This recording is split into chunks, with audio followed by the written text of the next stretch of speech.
பிரம்மா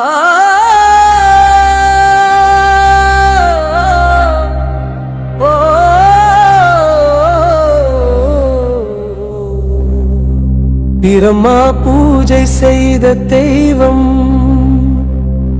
பெருமை கொண்டு நிற்கும் நாதம், நித்தியம் சேரும் அர்ச்சனைக்கே சூரியனையே நியமித்தார்.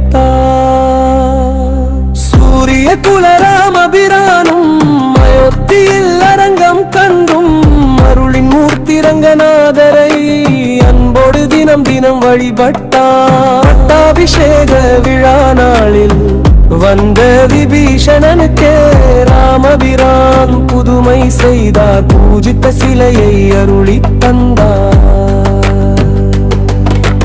இலங்கை செல்லும் பாதையிலே ஓய்வெடுக்க நினைத்து நின்றார்.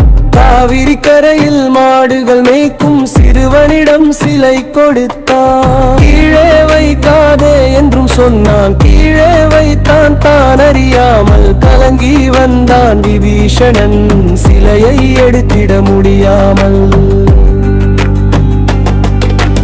அசரீரியில் கேட்டான் நாதம். காவிரி கரையே என்னிடம், தென் திசை நோக்கி இலங்கையை காத்து பள்ளி கொள்வேன் என் குடதிசை முடி உயர்த்தி குணதிசை பாதம் நீட்டி வடதிசை பின்பு காட்டி தென் திசை நோக்கி பள்ளி கொண்டார். சிறுவனாய் தோன்றியது யார்? சிந்தை சொல்லும் விநாயகர் தான். அவர்தான் இன்று உச்சி பிள்ளையார். மலை மேல் அருளும் விக்கிரமம் கான். தருமவர்மன் கோயில் கட்டி ரங்கன் சேவையை வளர்த்தார்.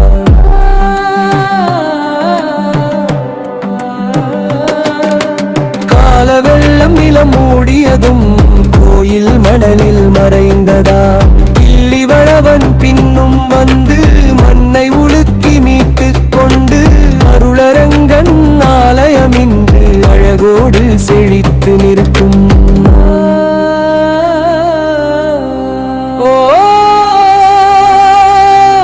காவிரி ஓசையில் சொல்லும் கதை ரங்கநாதர் திருவருளே என்றும் நிலைத்திருக்கும் இதிகாசமே.